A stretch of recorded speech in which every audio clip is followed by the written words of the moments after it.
I'm Chris Enger. I'm a senior expert in our Stamford, Connecticut office. I focus primarily on consumer growth strategies. A little bit about Periscope by McKinsey. Periscope by McKinsey is a suite of tools that enable our clients to institutionalize the learnings that McKinsey provides in an ongoing way. Historically, McKinsey engagements, we do great analytics, we come up with excellent strategies, and then leave. And what clients were looking for is how do I sustain these learnings and embed them in an ongoing way? So what Periscope by McKinsey does is we take that analytics, we scale it, and we're past automation. Automation was something we did a few years ago. Now we use machine learning, which is faster, cheaper, and more accurate. And we institutionalize it through tools that let our clients utilize that information into the future long after a McKinsey engagement is over. Now, those tools are also much more kind of agile based, right? So the kind of the surprising part for me for Periscope by McKinsey was playing in parts of the research process that I wouldn't have expected you to. You know, with ad testing, concept testing, early stage ideation, utilizing tools to be very agile, fast, and less expensive than normal. Is that right? That is absolutely true. Yeah. So that is Periscope by McKinsey. Now, my guru, Simon Chadwick, was kind enough at the last minute, literally, to agree to come up and provide his perspective on kind of the trends in the industry. So Simon's going to take you through some of the work that he's been doing and give you a view of the changing ecosystem. I have seen this deck. I stole some slides from it as soon as I saw it because they were just that good. So Simon, here's the clicker, and let you introduce yourself, those who don't know you, and go from there. Thank you very much, Lenny. And I'm going to stand up because these are really uncomfortable. They look a little dangerous too, actually. And dangerous, yeah. Well, good morning, everybody. It's a great pleasure to be here. And it's kind of interesting because I'm managing partner of a company called Cambia, which is a small boutique change management consulting company dedicated to this industry. IIeX brings together, let's say, some interesting collaborations in as much as for the last 2 years, a lot of the work that we've been doing in trends in the industry has actually been with BCG, and here I am on the stage with McKinsey about to show BCG material, so any BCG in the audience, sorry. But well, it just goes to show that we're all looking at the same things, all trying to understand where the future is going. So I'm just going to run through very quickly a couple of thoughts that, as Lenny said, try and bring this to more of a holistic whole, in as much as we all live through change, we all talk about change, we all talk about the technology behind change, but there are some things that we may not actually be thinking about as being agents of change. So in some of the work that we've been doing to map the industry, I mean, we've taken a very simple taxonomy, which is essentially there are 4 stages. The sourcing of data, which very traditionally, that's what we did, the generation of insights, and then the curation and translation of those insights into the business process, and the support of business actions that are taken on the basis of those insights, very much what you were just describing, Chris. And essentially, if you look at just the players today in the generation of data, the collection of data, which used to be a relatively simple thing back in the past. There were research agencies that were either vertically integrated or bought from others. That is now fragmented to such a degree in terms of the types of company that are in there, the specialisms that they have, what they offer to each other, and the whole area is now both collaborative and competitive. Even the supply chain, as you go up that supply chain, has fragmented in each of those 4 categories. And if you look at it in terms of the companies that are in this space, this is just sourcing data. Over half of these companies were not in existence 10 years ago. Over half of them were not in existence 10 years ago. Now, that's not to say all of them are going to be in existence 10 years from now. But the market has become so dynamic that competition is at a fever pitch. And the same for generation of insights. Again, it's competition on steroids. But I want to think a little bit about what are the drivers in change in that market. Why has this occurred? Why now? I think part of it is really down to client need. A lot of people talk about technology being the driver of change. Technology, I don't believe, is the driver of change. I believe what the clients actually need and the circumstances that they're working under is what drives change. Clients are being asked to do far more, have far greater impact, and yet budgets are still below those in dollar terms of 2009 in the CPG industry, and resources are lower. So they've got to get creative. They've got to get very creative indeed, and that is what has driven change over the last 5 years, I would submit. Technology has enabled it. No doubt about that. No doubt that technology has enabled us to be much more agile, automate, do the sorts of things that Lenny was talking about. But that has not been the driver. That has been the enabler. And there's one other enabler that we very rarely think of, and that is the capital structure of the industry. Now, I could go on for hours about this, and Lenny would sort of haul me off the stage. But essentially, if you think about it, the capital structure of the industry has itself mutated dramatically in the last 6, 7 years. Inasmuch as beforehand, we used to have corporations owning research companies or insights generators, or it was private individuals or private ownership.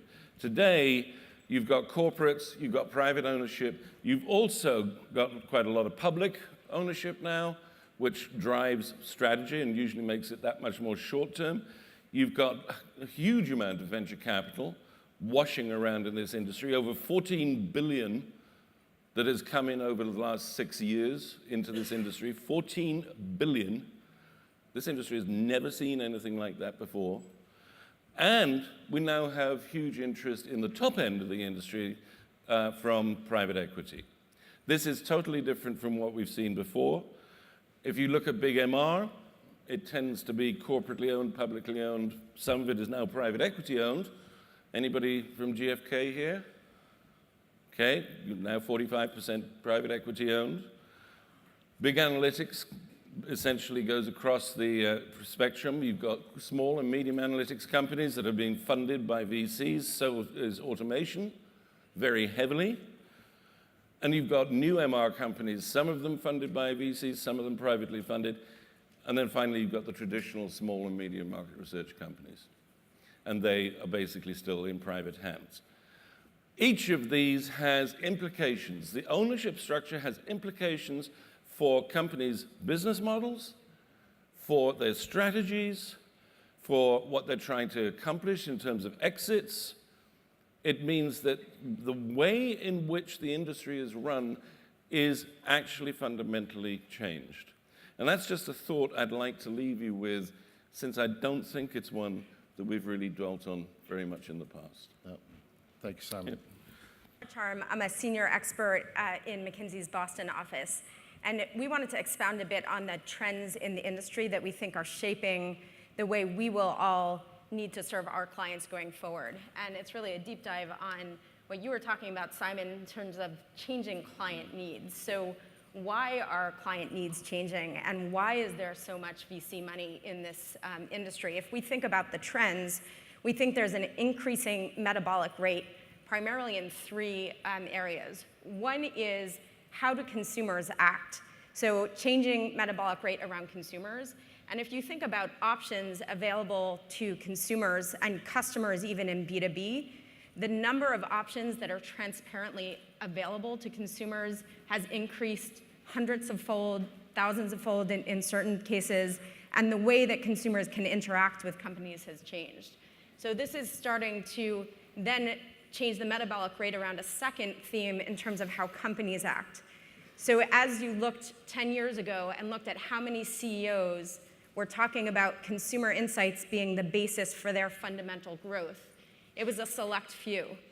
Now, as you look at it, and as we hear our clients talking to us, we have more and more CEOs coming to us and C-suite people coming to us and say, our key need right now is to understand the changing consumer or customer and how that affects our business.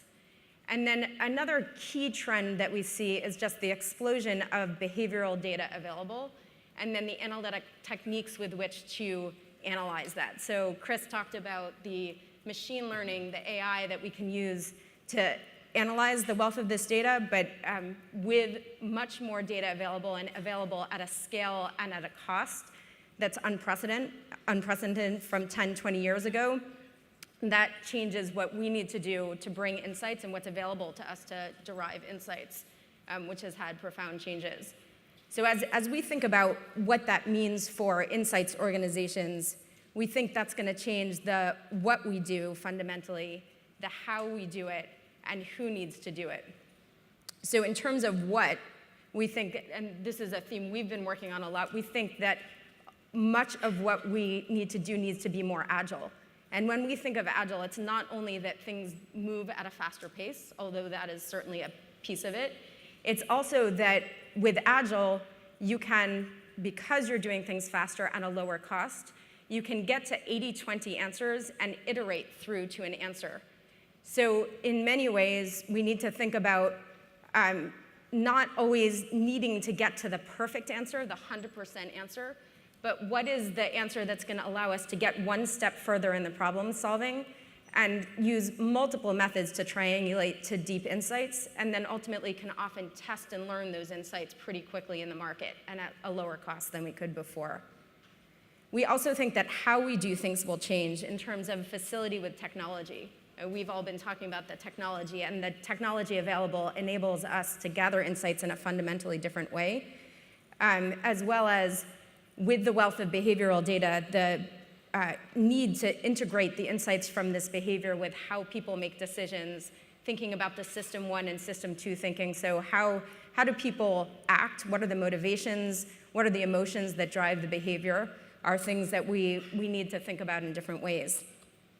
And then our roles, the who, are going to increasingly change to become integrators and curators. With so many different methodologies, so many different data sources available, we all will need to think more about how do we negotiate this landscape and make sure that we know which techniques to use, why, and how, and when. And that truly comes down to expertise. So having an expertise not only in our very deep area in one specific part of the landscape, but increasingly we all will have to integrate across multiple pieces. Right. So, for what it's worth, I agree with all of that. I mean, it's fantastic. But there's a piece that I'm sitting there wondering that over the last few years, one of the dominant cries from the research industry is, where's our seat at the table? Now, what we're describing, especially if the C-suite is saying that insights is now central to the organization, that should be elevating the role of insights from the organization. But what it seems that we're hearing consistently is that insights is coming much more from the analytics side of the business, more so from maybe the data science folks. And the research is still, the traditionally defined role of insights is still struggling despite the importance of insights increasing, but the organization, the people within the insights organization are still struggling to get that seat, right, that level of influence. Is that accurate? Is that still the case? Or are we seeing that shift occurring and it's just taking a little bit of time for it to kind of trickle through? So Chris, your take first. I do think it's changing. I think the answer is that it is starting to change and information is becoming more important. A few years ago, I worked for a big CPG company, and I was in a leadership meeting, and each of the group heads came up to talk about performance. And the sales guy came up, said, business is great, we're over our target, you're gonna pay me a huge bonus this year. Next guy, marketing guy came up, said, we're on plan, doing okay, I could use some more money for marketing, but we're doing okay. And then lastly, the operations guy came up and said, business is terrible, we're off and down. And so the president looked at me as the manager of information and said, which answer's right? And I assure you, I did not have a good answer to that. And whatever I said was completely wrong. But it highlighted the importance, and this was a big packaged goods company, of information is proliferating, it's becoming more important, and it needs to be at the center of all of the activities that are going around the company. And at this particular company, information did become the nucleus of it, and everything, all of the divisions revolved around that information center. And we developed and designed systems so that when somebody asked, what is my share?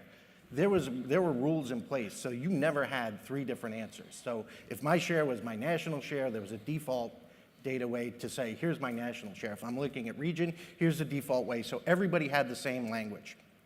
But I think what was most important about that experience, and it was painful and uncomfortable, was it led to a huge initiative to elevate the quality and the consistency of information. And at this particular company, it did have a very relevant seat at the table afterward, because you can never have 3 different answers going to the leadership of a company. So I think it's changing. I think it's slower than those of us in this industry would like to see, but it's absolutely changing, and I see it in the future always having a seat at the table. And you see more chief information officers today than you ever have.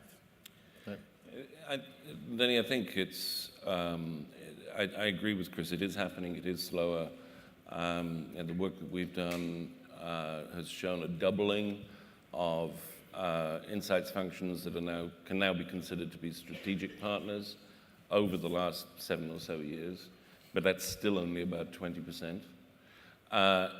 I think it'll continue to grow, but Tamara made a comment right at the beginning of your comments, Tamara. You said, you're seeing C-suite and CEOs coming and saying, I need this stuff, I need it to be strategic. And that's, I think, the key to this. An insights function to be successful and to be strategic has to have a C-suite champion, and preferably not the CMO, because they have a very short lifespan. If you can make it the CFO or the chief strategy officer or somebody like that, much better. But there has to be a C-suite champion. Otherwise, there's a block. Right. Yeah. I also think that we'll see the people who get the loudest voice and share are going to be the integrators. So as you say, data behavioralists are coming forward, and people who have access to the wealth of behavioral data is coming forward. What we're seeing increasingly with our clients and with our teams who serve clients is we look at that, we understand that, but one of the most important things is saying, where is growth going to come from in the future? And what is going to happen? How are things going to evolve? And that's where we need to integrate both what we get from the behavior, but also what we see in terms of the consumer and where the consumer is going, to help look at trends in the future.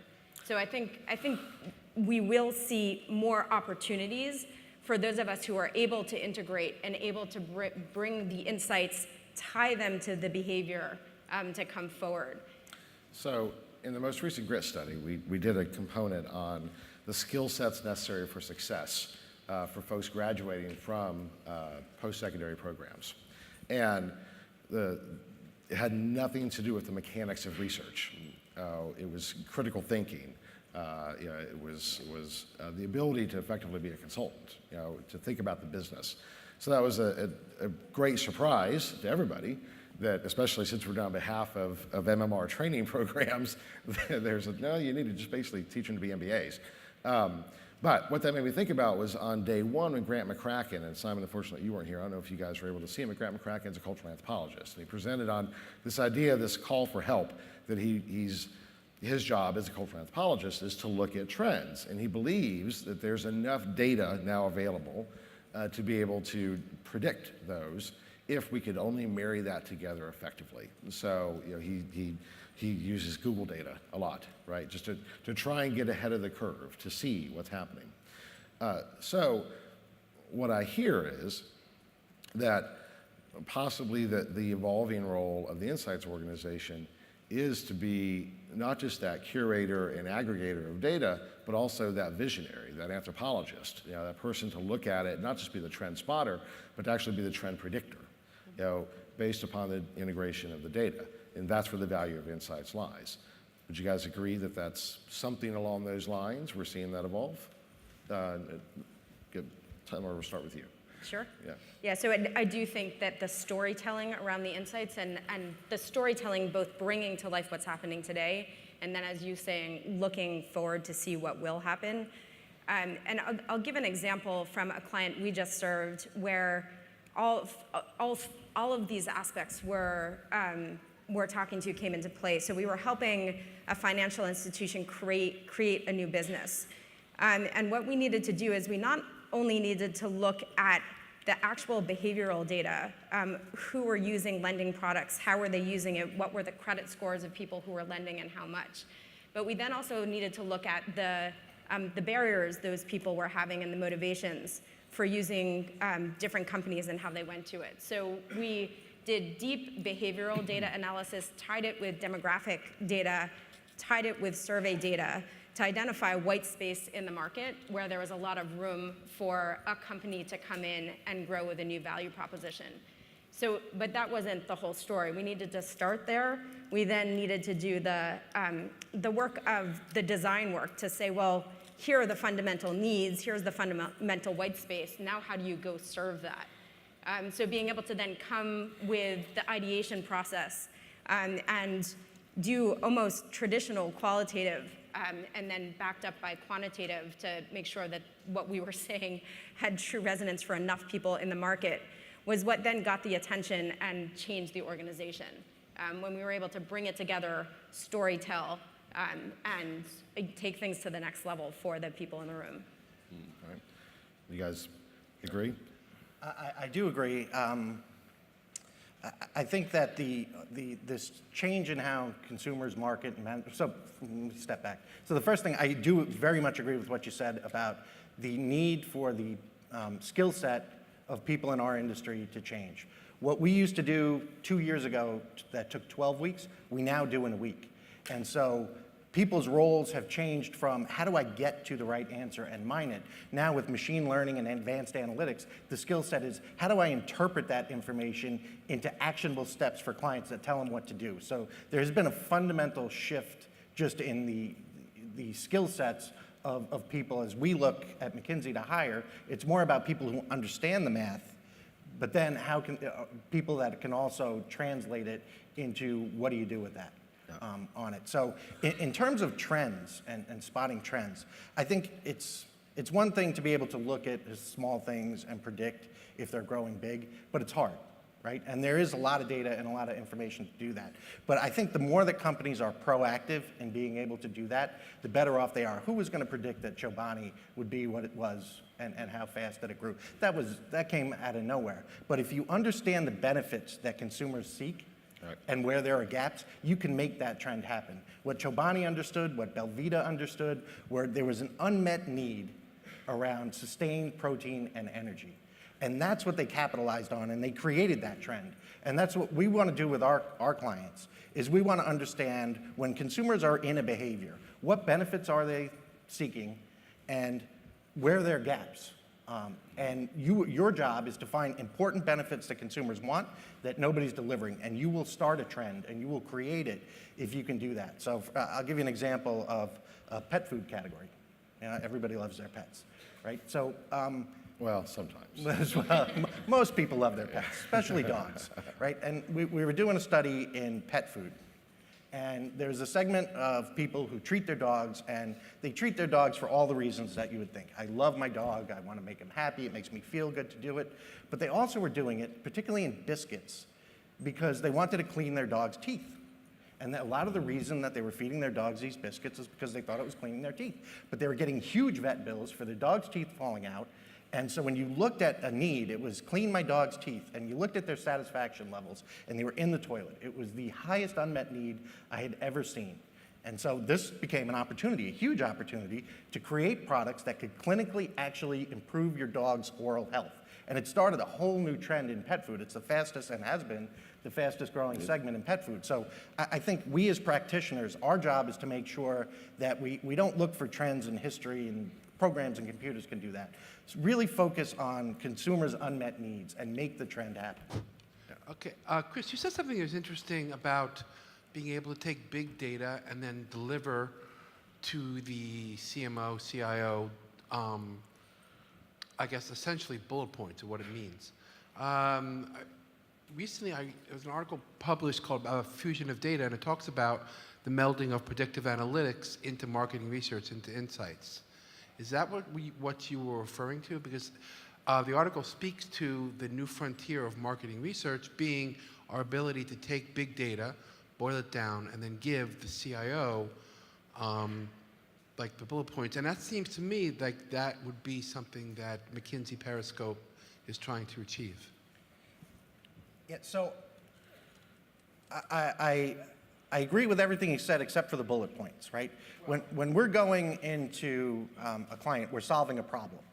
And what we need to do is we need to leverage that big data efficiently and effectively. It can't take 12 weeks anymore to do something. It costs too much, it takes too long to do that.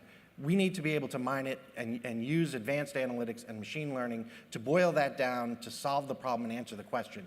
But what we do is, particularly for the CMOs and the salespeople, is to make sure that we are developing strategies. So it's not that consumers have a need for oral health for their pet. It's really, you need to R&D a clinically proven tool that changes dogs' oral health over time. So it needs to be in terms of an action and a strategy. And here's all the things that you do it, how you do it in a bullet point format. But we're always trying to solve a problem, not just present data.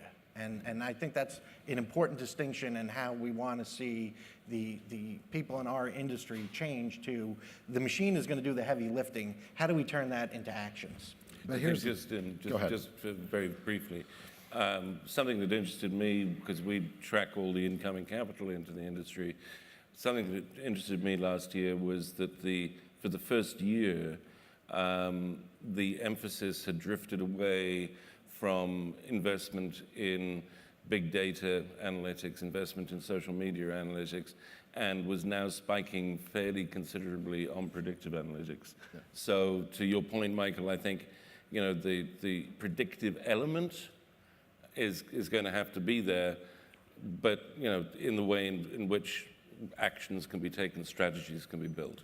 But what does that future state look like? So in the past, I would argue that the bulk of the research industry, certainly not all, but the bulk of what we would define as a traditional research industry was about delivering the data.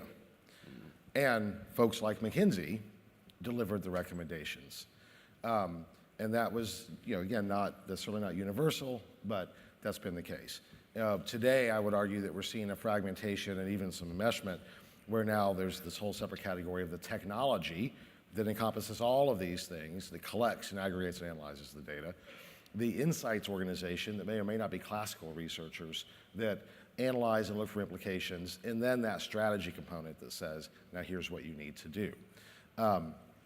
So does that a future state of research look like that effectively emerging research companies start looking a whole lot more like McKinsey, or does McKinsey start looking a whole lot more like Kantar or Nielsen?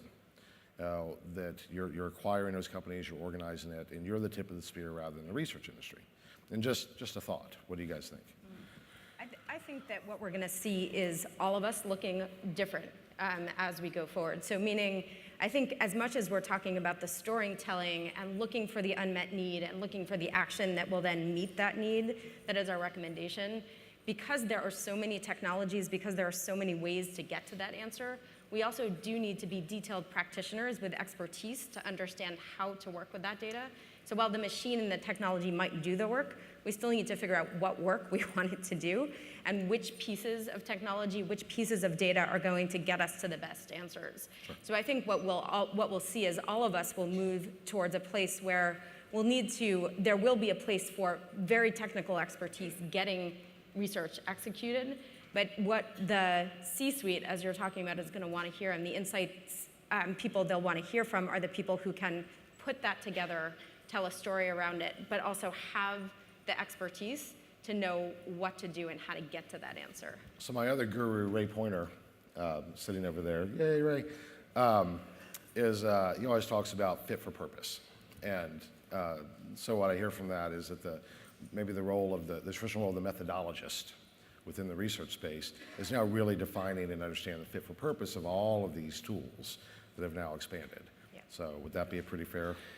Yeah, I mean, I think it is fair. That's why we're seeing, such fragmentation and some, the specialists feeding to the polymaths, feeding to the consultants. But at the same time, I think it's interesting. We're sitting here in Atlanta with pretty much an American audience, a few, stray Brits here and there. But and in the U.S., what I've observed is that people really cotton onto tools. We've got all these tools, we've got all this technology, the machine can do it. If you cross the Atlantic, it's much, much more, they don't ignore tools by any means, but there's much more emphasis on ideas and creativity.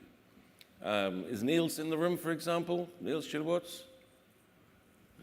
Sleeping in. Okay, but I mean, his company, Insights Consulting, hugely creative company that achieves wonderful stratagems for their clients at C-level through their creativity. And I think one of the things that researchers have been very shy about is being creative and the ability to be creative at every single point in the research process, from design, what are you trying to find out, what are you trying to achieve, all the way through to the storytelling and how you actually deliver with impact at the end. And so I'd love for there to be some discussion about how we can stop being so shy and stop being so technologically focused and think more about creativity. So, we have Second City here, right? In the past few years, they've come kind of teaching the innovation. So maybe part of our training programs at MMR needs to be, impromptu theater, creativity, maybe. Absolutely. Oh, I want to be conscious again of time. Other questions? Can I just build on that real quick? Yes, also? absolutely, please. First and foremost, Periscope exists because it is a platform of tools that enable you to leverage that data. So part of our job is to give consulting and C-suite, but it's also to give those tools to our clients. So at every level of an organization, the people who are actually doing the work can disseminate it and make those decisions that Simon is talking about. Our job is to make sure we give them the training and the skill set to be able to interpret it. So we'll install the tool and then help organizations understand how to use it and what to do with it and how to make those decisions. So I think it's not an either or at your beginning. It's both. You need to do both. You need to be able to talk to it at the C level, but you also need to be able to provide data and tools throughout all levels of the organization, so that creativity is going to come from the bottom up and come at all levels. And I think that's really important. And Periscope exists for that reason. McKinsey was always a consulting company. Periscope was designed to install those tools to the entire organization and let everybody have the same learning that a C-suite would leverage from getting a McKinsey-style presentation. That's a great frame-up. Thank you, Chris. That helps. Questions? I have a Zulay? question. I have a question. All right, so here Over and then here. here. Yep, go. Sorry, I'm in the middle. Okay. Hi. I still can't see you. There you are. All right, here, Rachel. You're like pointing everywhere. One thing that hasn't been talked about a lot in connection to storytelling, but I think is a blind spot for our function, is giving managers an opportunity to immerse in the research. We can tell a very interesting, fascinating story and put it in a PowerPoint deck and send it out to 100 people, and they still don't get it. And recently, I've worked with a leadership coach who actually called me out of the blue and said, I want to put consumer insights as a component of my leadership training.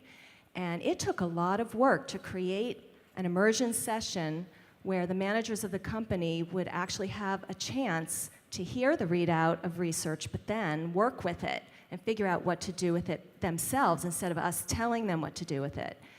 Do you have any thoughts on that? It's also something that's overlooked because, the client doesn't want to spend the money for that extra phase of the study and thinks, that they can just send out the results.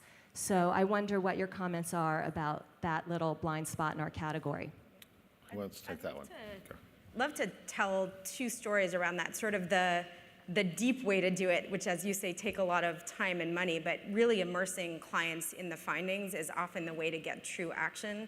So we've worked with a couple of different apparel or consumer-oriented companies where we've been helping them redo a segmentation, and we want them to take very different actions based off of that segmentation. And as Chris says, we don't want to dictate an answer. We want the organization to have the creativity to help co-create something that's going to work for them. So what we've done in many of those cases is assigned each of the people in the company to be a segment. And for example, with an apparel company, gave them a budget, and we showed them the data and showed them the presentation and showed them some videos of the consumers. But then we said, you are Claire, this new segment. Here's your budget. Here are the places you shop. Here's some looks that are out there. We want you to go out to the store, buy for her, buy for Claire, dress this mannequin, and then put some quotes together to tell us what she's thinking as she went through the shopping process and as she feels herself dressed up.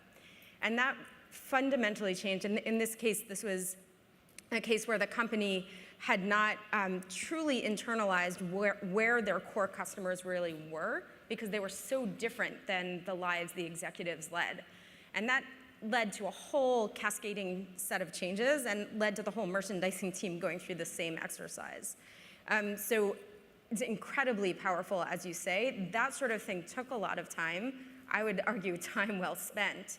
But I think another thing we should think about is the power of digital and the power of video, and how easy it is comparatively to get deep, insightful video from consumers and put it in the hands of so many more people in the client.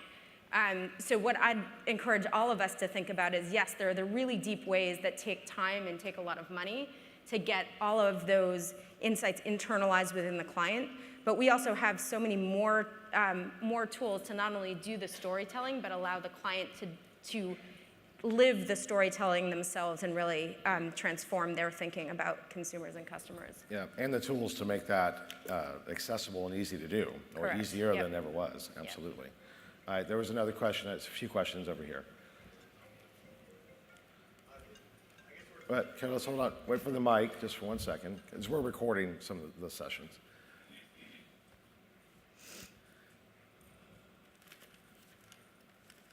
Hi, Okay. Ben Boardman, C-Space. I've got a question around the ask that I think I've heard a lot of this conference is there's two big asks, one for speed and one for storytelling.